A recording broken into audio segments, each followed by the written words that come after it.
Hi all, Hipper here. Today I am going to have a quick look at the Blyskawica. So I guess when it comes to commander there's no big surprise here because there is only one to choose from. And Swisky it is, and he gives better detectability. And I've set him up as a gunboat completely. I don't even care at all about concealment other than what he gives me as a base perk. And for inspirations I have Rumble to give me extra range, and then I have Sims for extra HP. And as you can see, I haven't really leveled my Swisky too much yet. I haven't really. I really like the ship, but I haven't really invested a lot into it yet because there's only one ship really and one commander. So it's a lot of sacrifice for one guy, I think. Now, of course, he's a really good inspiration on other destroyers, but I haven't really leveled him more than 12 because I rarely won full concealment builds on my destroyers anyway.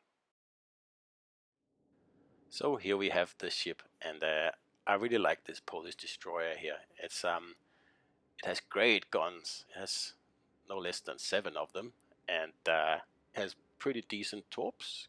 You can give it really good concealment if you want to do that, and it's a really good capping ship. I mean, in another DD, I would hate to come up against one of these. It's probably one of the more powerful gunboats in the game. And as I'm sure you all know, like gunboat DDs, they are the ships that can carry a team by themselves pretty much. They have the tools for every encounter, and the really good ones of them, like Fletcher, this Polish one here, and Lightning, they are really the pick of the bunch if you want to make sure you win battles. So anyway, for those of you who have seen my Sleeping Giant tactics, you will know that I go for A. And that's because it's very easy to defend. So make sure you pick that in the beginning. So I'm just going to lay some smoke here to make it a little bit harder to come in that way. I mean, nobody knows what's hiding in smoke. And I'm also planning to use it on my exit to just cover me when I finish capping. Now this cruiser here at the other side of A, he is, I don't know if it's intentional or not, but he's taking up a good position there to cover me, to attack any other cruisers that might approach from that side and want to make my life miserable. And that's also why I'm firing torps, just in case someone suddenly rounds that corner there. I'd like to be able to surprise them with a nasty torp wall. Now I've almost kept this area then, and you see the majority of my team, they're still sitting in the middle of the map, and they don't know what to do. It looks like they still haven't made up their mind which flank they're gonna go for, and it's just not very good play. You're wasting time. You're wasting time. You can put hurt on the enemy, but in a gunboat destroyer, you'll just have to do the best you can, and you have, like I said, all the tools to do what your team won't do. So now I've taken A, and I can see the cruiser going in here, so I'm going to leave it, and I'm going to go for B, because for some reason the enemy team isn't interested in that either. They all seem to be going for D and C, which is also in my Sleeping Giant tactics video. If you go for, in this case, D and C, sometimes it's just C over there,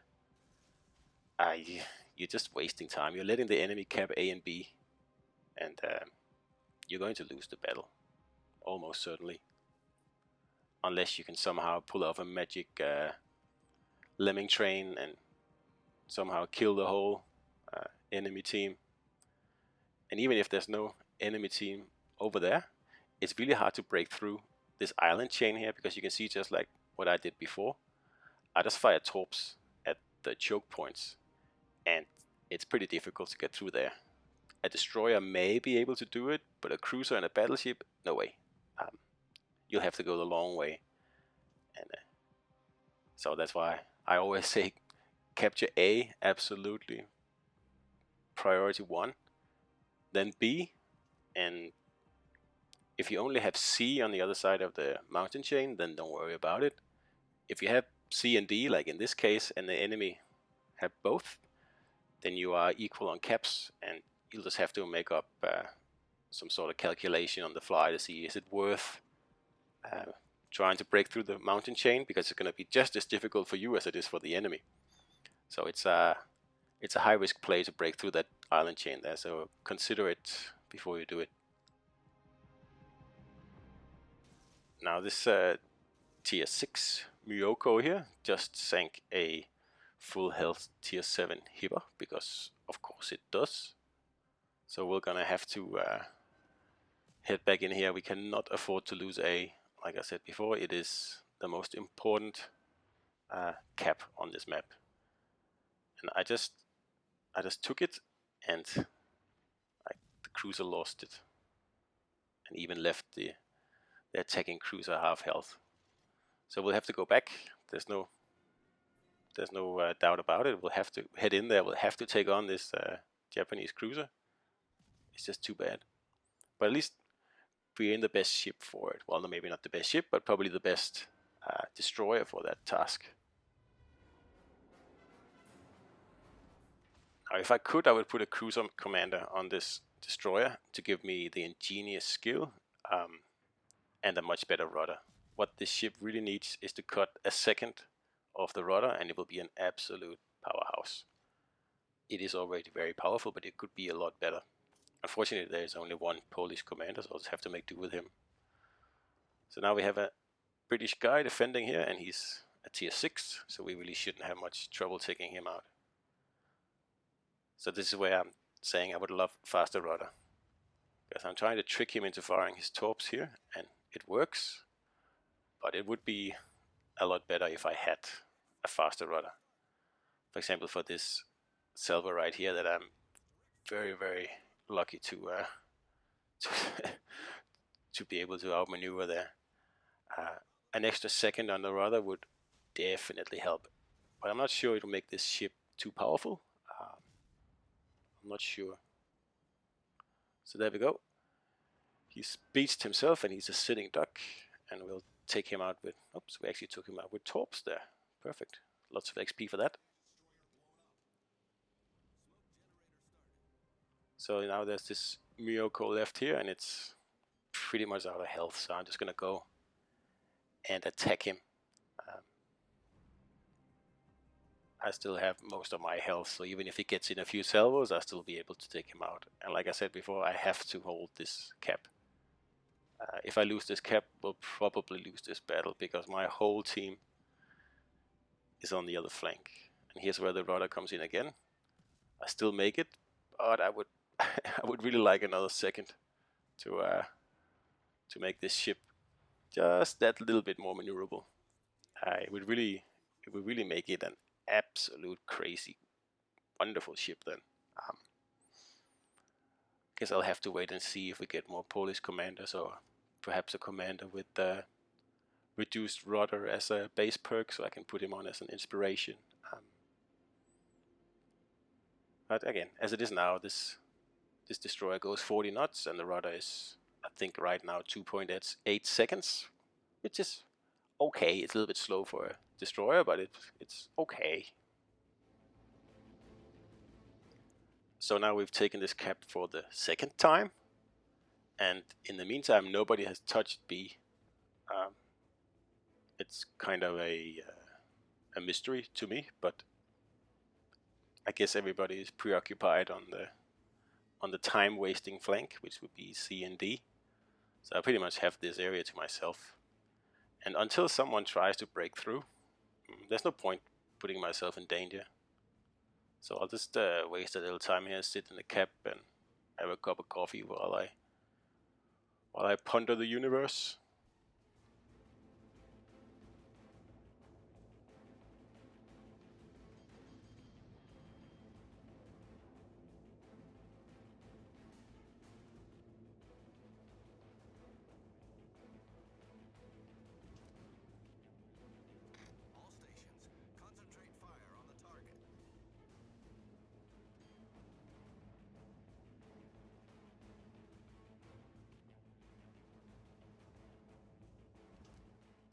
So right now I'm just debating with myself if I should try to get in some more damage, and then this hipper comes around the corner, and I take the opportunity to take a few shots at him. He's so far away that he's not really a threat. So I'm lucky to get a fire there. And then I'll just head into security here, because I don't know if that battleship is targeting me or not. I don't have my ingenious, so I'll have to do a bit of guessing here. So I'll fall off detection, and then I'm deciding now I want some more damage. I'm less than 30,000, and with 5 minutes left and we have a solid lead, I can put myself in a little bit of risk. That's fine.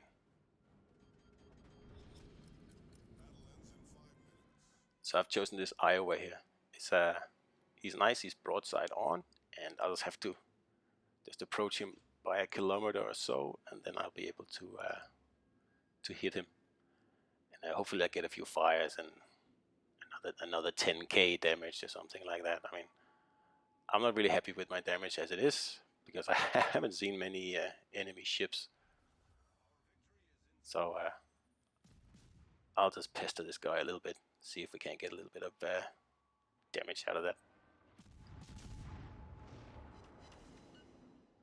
Now, as you can see, I don't have a smoke and I don't have a speed boost. I'm totally trusting in my speed and my ability to evade shots. And at this distance, that's pretty easy. Well, not easy, but it's not. I have a pretty good chance of being able to do it. So now I see his guns turning this way, so I'm just preparing a little bit, and there he goes. And I'll just slow down and make him miss. So that gives me another 30 seconds of uninterrupted time to shoot at him. I can see that cruiser there approaching, so I'm not gonna get closer. I'm to see if I can still hit him, although he is outside my range, but sometimes you are lucky.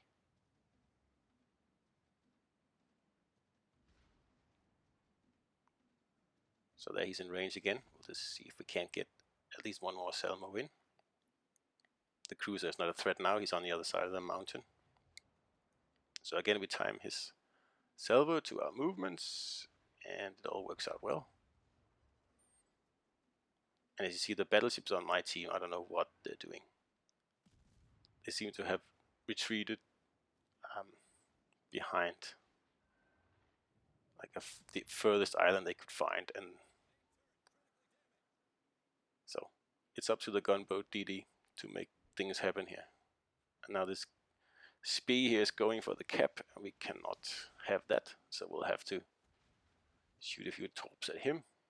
And I'm kind of hoping he would follow me, but he's too smart for that. So, and this is where I really like this Polish destroyer here. On the rear you have 4 guns. That's the majority of your guns. You have 7. So in this position here, you can really put the hurt on ships that are pursuing you. Except the rudder is still not as fast as I would like it. Like I said before, cut another second off, and you will have an absolutely magnificent destroyer kiter here. The reload is fast, and you have 4 pretty painful guns pointing backwards, and like following this destroyer here is not a good idea. And like you see, I don't care about my concealment. When I play gunboats, I stay in the light all the time. I don't really hide. There's not much point in that. I mean, you're there to shoot ships, so if you're a torp destroyer, of course, yeah, concealment is your friend. But on a gunboat, I don't need it much. So now I'm just gonna go around the corner here and shoot some farewell torps, and then I'm not really gonna engage any more enemies. We're almost there on points, and the time is running out, and it's a pretty comfortable win, this one. Like, we haven't done anything spectacular in this game at all. Pretty much just been capping, and we haven't met much resistance because most of the team went to the time wasting side, and they left me alone with 2 caps for most of the game. So we are way ahead of points now. and there's absolutely no way they can catch up with us. And there goes the bot. Don't know what went on there. I don't know how my team lasted that long on the flank, but who knows. So this is the end of the battle here, and I mean, we have respectable damage. Nothing amazing at all. It's a very average game. But we got the win, and we did it pretty much by ourselves. I haven't really seen anyone backing me up at all in this game here, and that's why I like gunboat destroyers. I mean, you don't really need anyone to help you. It's all up to you, and you can make it if you want to, especially in this Polish destroyer here, or Fletcher or something like that.